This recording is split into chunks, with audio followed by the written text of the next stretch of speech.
زبرد آن که رمیده است تو ندانی که چه دیده است.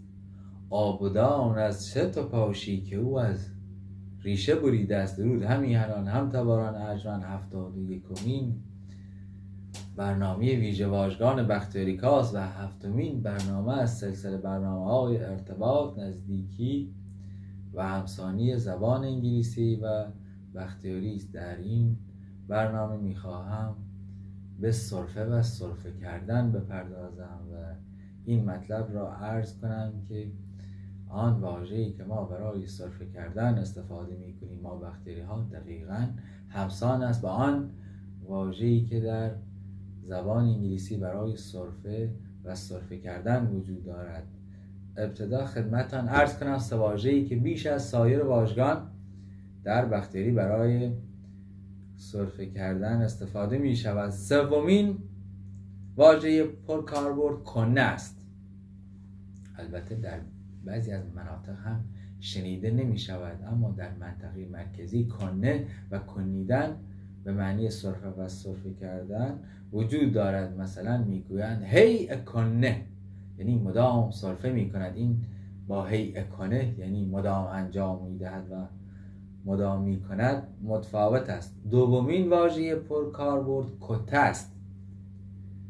مصدر آن موجود نیست، یعنی کتیدن ما نداریم، یا اگر هست به احتمال ضعیف بنده نشنیدم. بسیاری از واژگان در درازای تاریخ و در درازای انتقال از میان رفته است و این کتیدن هم احتمالاً یکی از آن مصدرهاست. شاید در گستری دیگر از ایران عزیزمان این کتیدن را ما داشته باشیم.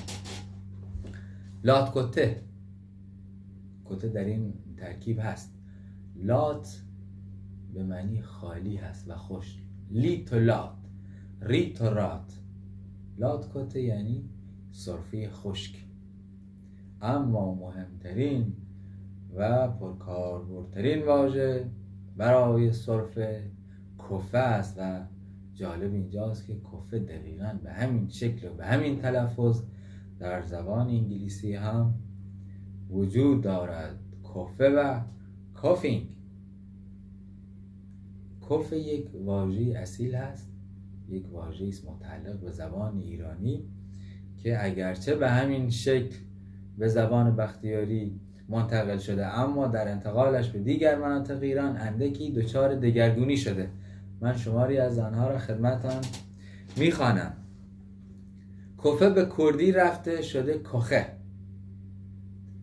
به مناطق مرکزی رفته شده کوه یا کوه. این کوهیدن را ما در زبان پارسی هم داریم و معادل سرفه کردن است، ولی کفنیدن و کتیدن و کنیدن که ما بختیاری ها استفاده میکنیم در زبان پارسی نیامده است. و قطه یا کخه، کوکه هم شنیدم و خفم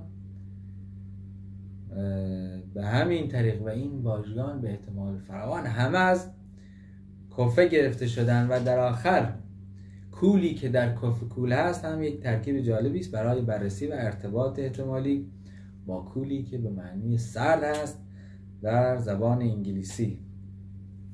و حرفی برای گفتن نمیماند، به پایان رسیدیم اکنون. افزون بر این سخنی نیست ایرانیان، تنتان درست و رهتان راست باد.